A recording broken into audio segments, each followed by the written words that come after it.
मंदिरों में, देवालयों में दीप दान कराने लगा। एक बात अपने जीवन में उतार कर रखिएगा, सोमवार की अष्टमी,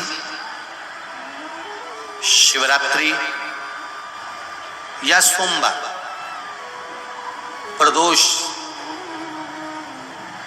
बन सके तुम्हारे पास में शिवालय हो या बेलपत्री का वृक्ष हो, वहां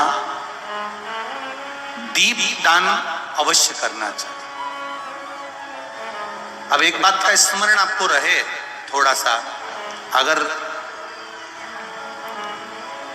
किसी कामना के वश अगर हम दीप लगा रहे हैं या हमारे मन में कोई भाव उत्पन्न है और हम बाबा से कहना चाहते हैं कि बाबा मेरा ये कार्य है आप पूर्ण करिएगा, तो फिर शिव मंदिर में भी लंबी बाती का दीप आप प्रदोष या सोमवार की अष्टमी या सोमवार या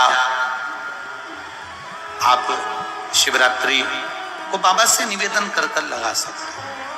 हाँ, विशेष जब कोई एक बहुत बड़ी बात हो और आपके कार्य में कहीं अटकल हो रही हो, तो एक ही दीप में दो बाती, शिव और शक्ति, लंबी बाती बनाई शिव और शक्ति के नाम से, दो बाती एक साथ एक दीप में भी लगा सकते हैं। पर कब? जब विशेष कोई आपका कार्य हो और वो अटक रहा हो, विशेष कोई कार्य, और आप बाबा से प्रार्थना कर रहे हो, तो दो बाती का भी प्रयोग आप कर सकते हो। ऐसे शिव तत्वों को जानने। जय महाकाल साथियों, अगर आप चैनल पर नए हो तो चैनल को जरूर सब्सक्राइब कर दीजिए, बेल आइकन बटन दबाना ना भूलें। इसी तरह से आपको उपयोगी जानकारी अपने इस चैनल से प्राप्त होती रहेगी। दो बाती वाला दीपक विशेष कार्य सिद्धि के लिए आप मंदिर में, देवालय में जरूर प्रज्वलित करें। शिव और शक्ति के नाम से शिवालय में अगर प्रज्वलित करते हैं तो अटका हुआ कार्य तुरंत बनता है। चलिए इसी क्रम में जानते हैं गुरुदेव से 108 बाती की दीपक की महत्ता और उसे कब लगाना चाहिए। करें दर्शन करें, यहाँ पे माताएं बैठ बैठ के बनाती रहती है 100 बत्ती, 108 बत्ती बनाकर भगवान के सामने। उसका क्या प्रमाण है? कौन से पुराण में लिखा है कि 108 सहस्त्रावली बत्ती लगाई जाए? तो स्कंद पुराण में कार्तिक खंड के अंदर स्पष्ट किया गया, सहस्त्रावली बत्ती 108 लंबी बत्तियों का जो प्रमाण है, वो कहते हैं कि जिस व्यक्ति ने किसी तीर्थ को ना करा हो, पूरे तीर्थ नहीं गए हो, सारे तीर्थों का स्नान नहीं करा हो, किसी तीर्थ में दर्शन करने से वंचित रह गए हो, तो 108 बत्ती की एक बत्ती बनाकर किसी नारायण के मंदिर में, शिव मंदिर में, देवी के मंदिर नहीं, केवल देवता के मंदिर में अगर उसको घी में भिगोकर प्रज्वलित कर दिया जाता है, तो सारे तीर्थों के दर्शन का फल उस जीव को प्राप्त हो जाता है। उसको सहस्त्रावली। साथियों, अधिक माह सावन का पावन महीना चल रहा है। आप पंचमी, अष्टमी, एकादशी, प्रदोष, शिवरात्रि, मासिक शिवरात्रि जो आती है वो, अमावस्या या पूर्णिमा, इनमें से किसी भी दिन सहस्त्रावली बत्ती यानी कि 108 बत्ती वाला दीपक मंदिर में, देवालय में, शिवालय में जरूर प्रज्वलित करके आए। अगर कोई भी स्नान नहीं किया है, हमने अधिक मास में किसी भी तीर्थ में नहीं गए या किसी भी तीर्थ स्थान पर दर्शन करने भी नहीं गए हैं, तो उसका भी पुण्य मिल जाएगा, ये गुरुदेव ने बताया है। तो आप ये जरूर करें। चलिए जानते हैं आगे कौन सा उपाय गुरुदेव ने बताया है जिससे धन प्राप्ति होती है, माता लक्ष्मी कभी हमारे घर से नहीं जाती है। वह उपाय भी सावन में जब अधिक मास आता है तब ही करने का होता है। तो आप जरूर सुने और करें। अगर अभी तक चैनल को सब्सक्राइब नहीं किया है तो जरूर कर दीजिए। वर्णन किया जा रहा है महाराज, बहुत ध्यान देना महाराज। सावन के महीने में जो अधिक मास पड़ता है उसमें 7 तिथियां, फिर से बोलो, पंचमी, अष्टमी, एकादशी, प्रदोष, शिवरात्रि, अमावस्या, पूर्णिमा, ये वो तिथियां हैं 7, जिन तिथियों में अगर हम 5 दीप घृत के, घी के 5 दिए अगर अपने दरवाजे के बाहर केवल भगवान की भक्ति के लिए, शिव तत्व की प्राप्ति के लिए, वैसे तो दीप लगाना चाहिए तुलसी के क्यारे के पास लगा दो, मंदिर में लगा दो, या शिवालय पर लगा दो, या देवालय पर लगा दो। और इस कीचड़ पानी में अगर कहीं ना जा पाओ, अगर पानी वानी बरस रहा है, जगह जगह बहुत पानी है, भले इधर क्षेत्र में इतना ना दिख रहा हो पर अन्य क्षेत्रों में बहुत पानी है, तो कोई ना जा पाए तो भगवान का स्मरण कर कर उन दीप को भगवान के सामने प्रज्वलित कर कर 5 दिए इन तिथियों में, पंचमी, अष्टमी, एकादशी, प्रदोष, शिवरात्रि, अमावस्या और पूर्णिमा, जो सावन के महीने में अधिक मास पड़ता है, उसमें ये 7 तिथियों पर जो 5 दीप भगवान के सामने प्रज्वलित कर कर अपने दरवाजे के पास में बाहर की ओर रख देता है, उसके घर में कभी रोग, बीमारी और लक्ष्मी की कोई कमती नहीं होती, उसका जीवन सार्थक हो जाता है। पर सावन के महीने में अधिक मास के संजोग पर ये होता है। बाकी के समय पर अधिक मास कोई से भी अगर महीने में आ गया, आषाढ़ का आ गया, या कोई महीने में कार्तिक का आ गया अधिक मास, या कोई अन्य महीने में आ गया, तो उसका प्रमाण नहीं है महाराज। सावन के महीने में अगर सावन के महीने में अधिक मास आता है तो बहुत दुर्लभ योग बनता है। 19 वर्षों बाद मिला है यह महासंजोग। हम एक और ऐसा दीप आपको बताने वाले हैं जिसे जलाने मात्र से सारी मनोकामनाएं तो पूर्ण होती ही है, सारे पाप भी नष्ट हो जाते हैं और माता लक्ष्मी कभी भी हमारे घर से नहीं जाती है। जी हाँ साथियों, इस दीपक को आप बड़े ध्यान से देखना, कैसे बनाना है पूरी विधि बताएंगे। चैनल को जरूर सब्सक्राइब करें। अधिक मास में दीपदान का बहुत ज़्यादा महत्व है और आप यह दान कर भी रहे होंगे मंदिर, शिवालय, देवालय में। जी हाँ, पर क्या आप जानते हैं कि लकड़ी यानी कि तुलसी की लकड़ी से दीपदान किया जाता है और वो बहुत ही फलकारी है, बहुत ही चमत्कारी है। उस घर से कभी लक्ष्मी नहीं जाती, धन संपदा नहीं जाती है जहाँ पर तुलसी की लकड़ी से दीपक लगाया जाता है। इस तरह से बाती किस तरह से तैयार करनी है पूरा जानेंगे इस वीडियो में, अंत तक जरूर बने रहना। साथियों, चैनल को सब्सक्राइब नहीं किया है तो जरूर कर दीजिए। इसी तरह से उपायों से संबंधित वीडियोस आपको अपने इस चैनल से प्राप्त होती रहती है। तुलसी की लकड़ी का दीपक किस तरह से बनाना है, बाती किस तरह से बनानी है जानते हैं। इस तरह से लकड़ी ले लेना है तुलसी जी की, जो सूखी हुई पतली पतली डंडी होती है वह ले लेनी है, या फिर कहीं से आपको मिल जाए सूखी हुई डंडियाँ तुलसी जी की, वह आप लेकर के आ जाइए। शास्त्रों में भी पुरुषोत्तम मास में, अधिक मास में अगर यह दीप लगा देते तो इसका बहुत फल बताया गया है। इस तरह से आप कॉटन ले लीजिए, रुई हम हाथ में ले लेंगे और जो हमने थोड़ी सी डंडी तोड़ी है तुलसी की लकड़ी की, वह इसके अंदर रखते हुए इस तरह से गोल गोल घुमाएंगे और बाती सुंदर सी तैयार कर देंगे। जी हाँ, इस तरह से घुमाते हुए ये बाती तैयार हो जाएगी। आपको फिर से बताती हूँ, बहुत ही ध्यान से देखिएगा। तुलसी की ये डंडी तोड़ी, थोड़ी सी डंडी ले लेना है, रुई लेना है कॉटन, और उसके अंदर इस तरह से फंसाएंगे और रुई को गोल गोल करेंगे, डंडी को गोल गोल घुमाएंगे, जिससे वह रुई इसके ऊपर पूर्ण तरह से लपटा जाएगी, पूरी तरह से रेप हो जाएगी और यह हमारी सुंदर सी तुलसी की डंडी की बाती बन करके तैयार हो गई, तुलसी काष्ठ की बाती बन करके तैयार हो गई। इसका पुराणों में बहुत महत्व है। उस घर में कभी धन संपदा की कमी नहीं होती है जो पुरुषोत्तम मास में यह बाती का दीपक प्रज्वलित कर देता है। कहाँ करना है ये भी बताऊंगी, कैसे करना है यह भी बताऊंगी। हमारी बाती बन करके तैयार हो गई है। चलिए अब आपको मैं इसको प्रज्वलित कर करके बताती हूँ। अगर आपको वीडियो अच्छा लगे साथियों तो ज़रूर शेयर करना। इस बाती का बहुत महत्व है। अपने रिश्तेदारों को, अपने फ्रेंड्स में इस वीडियो को ज़्यादा से ज़्यादा शेयर करना और कम से कम पुरुषोत्तम मास में 4 से 5 बार यह बाती आप जरूर प्रज्वलित कर दीजिए। जी हाँ, चलिए अब हमने बाती बना करके तैयार कर ली। हमारे यहाँ पर इस तरह की ढेरों बाती बना करके रखी जाती है और पूरे अधिक मास इस बाती को प्रज्वलित किया जाता है। इसीलिए मैंने सोचा क्यों ना इतना काम का वीडियो मैं आपके लिए भी लेकर के आऊँ। गुरुदेव ने भी अपनी कथा में इस बाती का बहुत महत्व बताया है।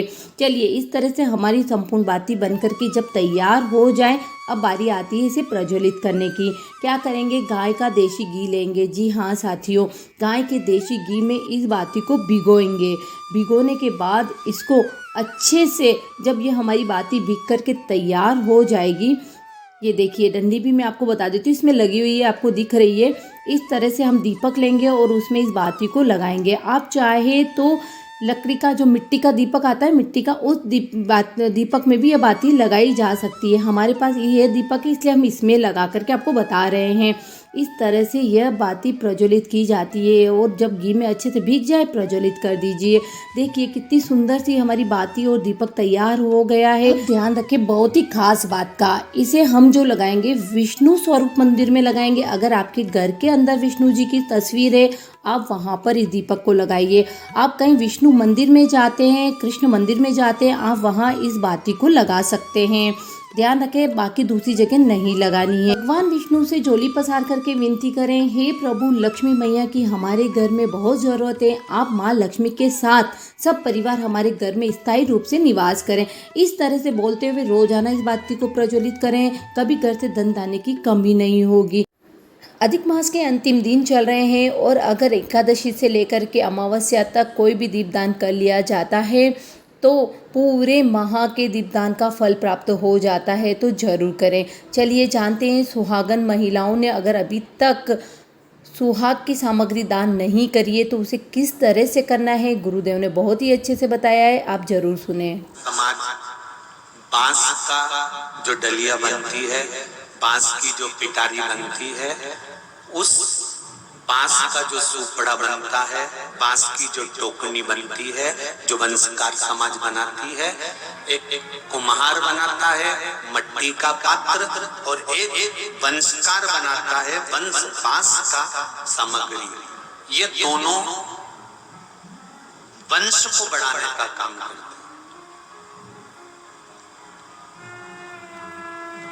पहले सुहागन जो स्त्री, सौभाग्यवती जो नारी कोई भी उद्यापन करती थी ना, तो आप पोथी पढ़ेंगे तो उस पोथी में आप निकालना तो उसमें लिखा रहता है कि सुहाग पिटारी। बोलो सही है कि गलत है? अरे बोलो तो क्या? उसमें लिखा है सुहाग पिटारी। उसमें ये नहीं लिखा कि डलिया में सुहाग की सामग्री देना प्लास्टिक की, उसमें ये नहीं लिखा कि प्लास्टिक के बॉक्स में सामान देना, उसमें लिखा है सुहाग पिटारी। सुहाग पिटारी देने का मतलब क्या होता है कि बांस की कोई डलिया हो, बांस की कोई पिटारी हो, बांस की कोई टोकनी हो, बांस की कोई सामग्री हो, उसमें सुहाग की वस्तु रखकर जब दी जाती है तो नारी कभी विधवा होकर नहीं जाती, पति के कंधे पर अंतिम समय में अखंड सौभाग्य को वंश बांस बढ़ाता है। इसलिए लड़का और लड़की की शादी मंडप में होती है और वो मंडप के अंदर बांस रखना, भले ऐसे वो लोहे के डब्बे में तुम बांस फंसाओगे पर बांस लगाना पड़ेगा, बांबू लगाना पड़ेगा। वो बांबू जो लगाया जाता है, जो बांस लगाया जाता है, जो वंश लगाया जाता है, यही हमारे वंश को और यही हमारे सौभाग्य को अमर करता है। इसलिए उसका बांस का होना विवाह में भी जरूरी है। बांस का दान, वंश का दान, अर्थात जैसे ही हम डलिया के अंदर वस्तु सामग्री रखकर दान देते हैं उसका फल अधिक अधिक गुना होता है। ये तो अभी अभी हो गया। पहले के समय में तो घर में अगर शादी के पहले वो मट्टी लेने भी जाते हैं ना, इधर जाते हैं कि नहीं जाते पता नहीं हमको, पर शादी के पहले मट्टी लेने भी जाते हैं तो घर की बहन बेटियां इतनी छोटी छोटी डलिया से रखकर मट्टी खुदवाकर दामाद के द्वारा, जमाई के द्वारा उसको लेकर आती है। वो उसको खलमट्टी कहते हैं, उसको माटी, फिर उसका कुछ बनाती है, चूल्हा बनाती है, सामान बनाती है, फिर पूजन करती है, फिर दूल्हा दुल्हन आते हैं, फिर उसका पूजन होता है। तो ये सब क्रम अलग अलग है।